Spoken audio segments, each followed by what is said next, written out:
Madame la ministre d'État, on va prendre les 3 dernières questions en série. On va les noter, comme ça nous y répondrons en une vague pour terminer cet exercice de redevabilité.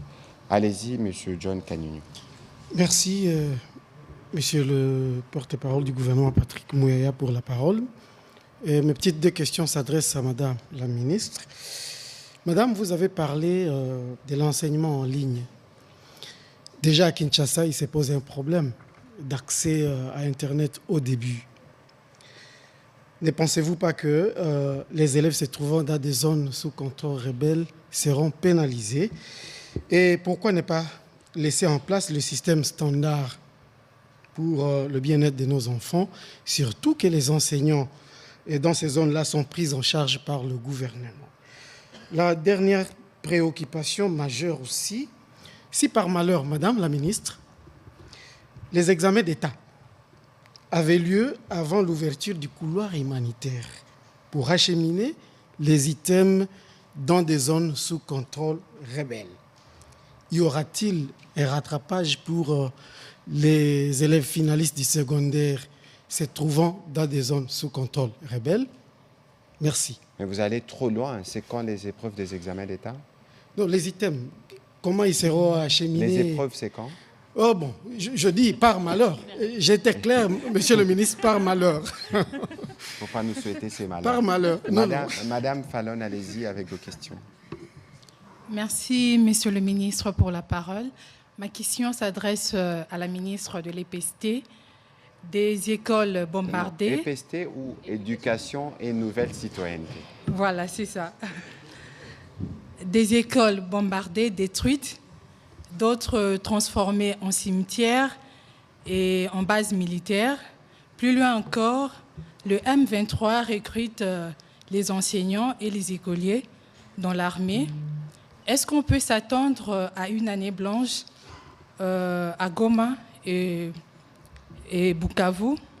Et ma deuxième question, pourquoi les cours de civisme ne s'apprennent plus aux écoles? Merci de la parole. Au ministre de la Communication et Médias, nous avions noté que vous allez souvent à Genève pour le droit de l'homme. Je ne sais pas si vous avez déjà eu à aborder la question de l'éducation, parce que je note que c'est un droit inaliénable. Qu'est-ce que les autres disent par rapport à ce que les terroristes font chez nous, Nord Kivu, Sud Kivu, même ailleurs? Et à la ministre d'État, vous venez de dire qu'on peut apprendre le cosinis, les sinis et tout ça, l'asymptote et tout ça en langue locale, nos langues vernaculaires. Alors, je voudrais aller dans d'autres branches, pas seulement le mathématique. Alors, parlons par exemple de l'histoire. Je veux bien qu'on s'ouvre aux autres, que l'on apprenne l'histoire de la Révolution française 1789, etc. Mais que répondez-vous à ceux de Congolais qui pensent que notre histoire récente doit aussi être enseignée à nos enfants et à nos différentes langues locales? Vous y avez déjà pensé? Je voudrais avoir une idée. Mais avant que la Mineta ne réponde, j'ai quand même une question à vous poser. Vous avez parlé d'asymptote, de cosinus et limite d'asymptote et des cosinus. Asymptote, cosinus, c'est géométrie ou c'est mathématique? C'est mathématique. Mais c'est dans le rayon.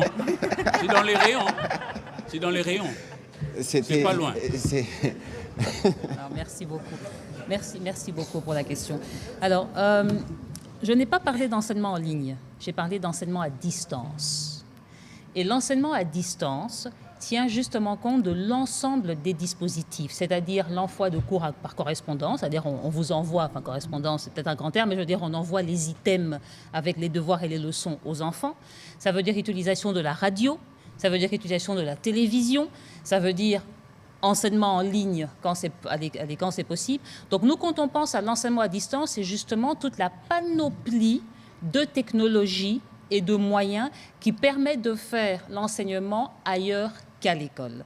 J'ai d'ailleurs signé un arrêté sur l'enseignement à distance récemment. On est en train de travailler sur justement les mesures pratiques parce qu'au-delà de continuer à assurer l'enseignement, il y a aussi la partie d'évaluation. Quand on a suivi l'enseignement à distance, comment est-ce qu'on gère les évaluations qui permettent d'avoir la certification qu'il faut? Donc justement, les services sont en train de travailler sur ces aspects, sur les mesures pratiques qui doivent accompagner mon enseignement. Donc rassurez-vous, le but c'est justement de s'adapter à toutes les conditions en utilisant l'ensemble des moyens à notre disposition, comme aussi bien le fait d'envoyer des cahiers d'items pour que les enfants puissent continuer. Donc vraiment, mon objectif, l'objectif du ministère, tel que vraiment défini par le chef de l'État, c'est qu'on doit assurer une éducation, l'accès à une éducation de qualité. Et pour ça, on utilise tous les moyens et tous les dispositifs à notre disposition pour y arriver. Donc on ne veut surtout pas créer plus de discrimination ou de disparité entre nos enfants, mais on s'adapte aux conditions qu'ils ont. Pour ce qui est de l'examen d'État, il ne faut pas vous inquiéter. En fait, ce qu'on va faire, c'est une session spéciale. Donc, l'examen d'État va se produire normalement pour toutes les provinces ou pour lesquelles il n'y a pas de souci. Et puis, il y a une session spéciale qui va être faite pour les zones qui sont impactées.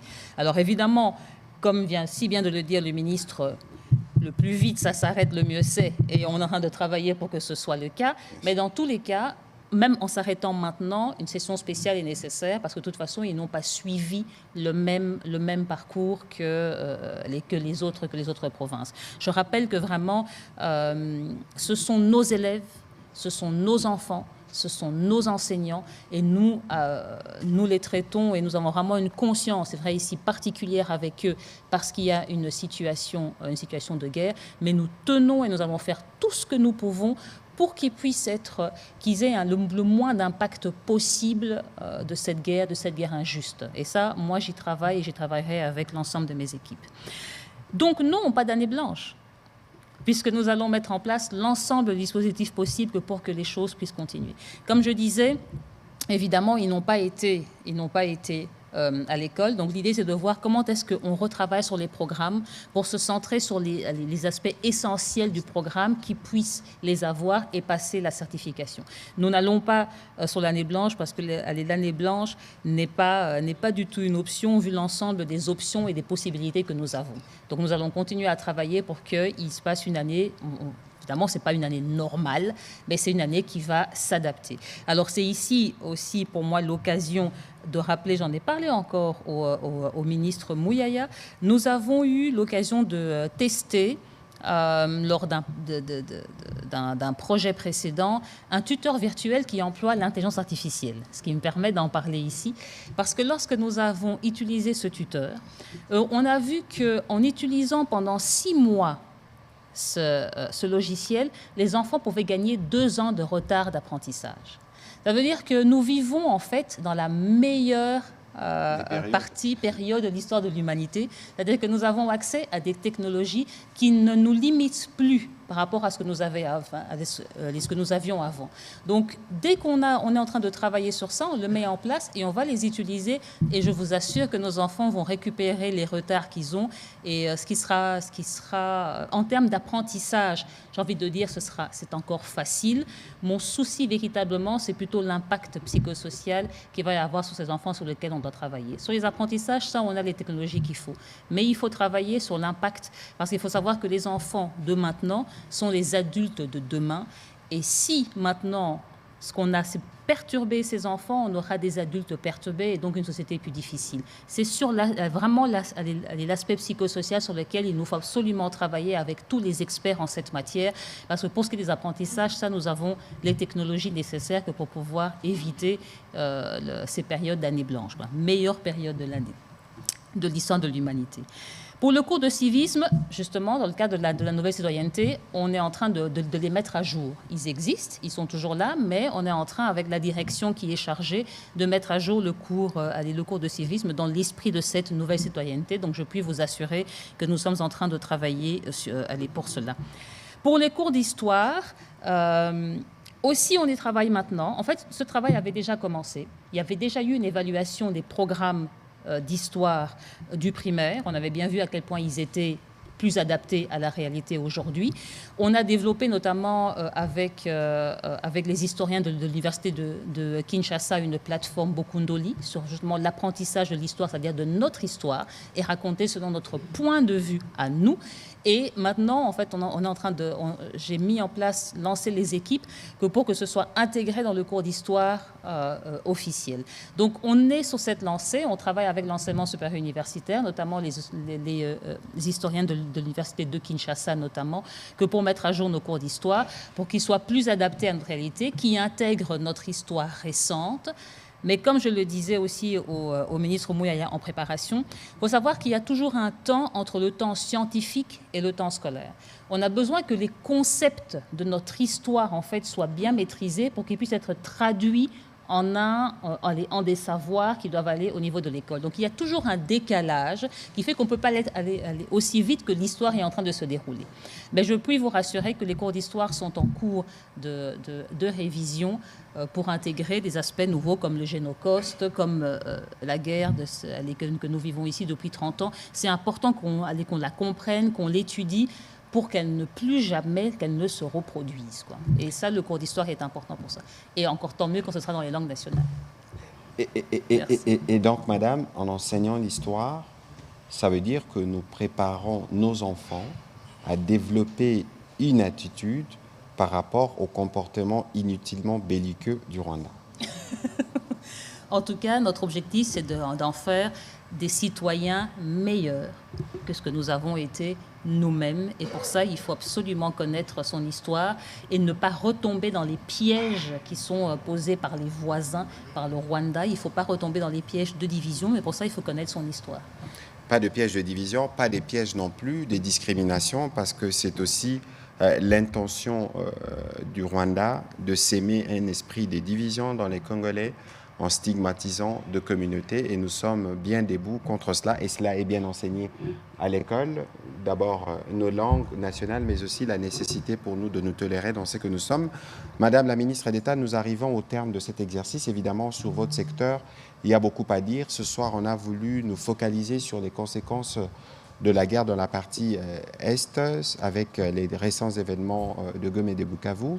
Mais il y a évidemment une soif de vous entendre davantage sur ce que nous faisons par rapport à la gratuité, sur l'amélioration de la qualité et tous ces efforts qui sont mis en œuvre par les présidents de la République et la Première ministre sous votre coordination, en tout cas au niveau sectoriel. Quels peuvent être vos mots pour terminer ces briefings de ce soir? Alors, là où je voudrais vraiment, et là je m'adresse à l'ensemble de nos compatriotes, c'est vraiment l'importance de la confiance, d'abord dans le chef de l'État, le président de la République, la confiance dans le gouvernement qui est dirigé par la Première ministre. Nous sommes déterminés absolument d'abord à régler la guerre, mais pour ce qui est de mon secteur en particulier, à améliorer l'accès à une éducation de qualité. Nous y travaillons et nous faisons absolument aucune différence. Pour nous, nous traitons les provinces qui sont actuellement impactées avec énormément de sérieux, de préoccupation, et on veut s'assurer que nos élèves, nos enseignants soient d'ailleurs dans les meilleures conditions possibles, et on veut rétablir la situation rapidement et permettre que l'enseignement puisse continuer, on va dire, reprendre son cours normal, mais également sur l'ensemble du territoire de la RDC. Donc je voudrais réaffirmer notre engagement à assurer une éducation de qualité. C'est un travail de longue haleine, mais l'ensemble de mes services, toute l'administration est mobilisée à cela. On va la moderniser, on va travailler avec plus d'efficacité, on va travailler en étroite collaboration avec l'ensemble des parties prenantes pour améliorer. Donc je réaffirme ici d'un côté notre solidarité, mais également notre engagement pour une éducation de qualité, parce que c'est l'éducation qui soutient le développement du pays, et notre but, c'est d'accélérer ce développement. Donc nous allons mettre les bouchées doubles dans le secteur de l'éducation nationale.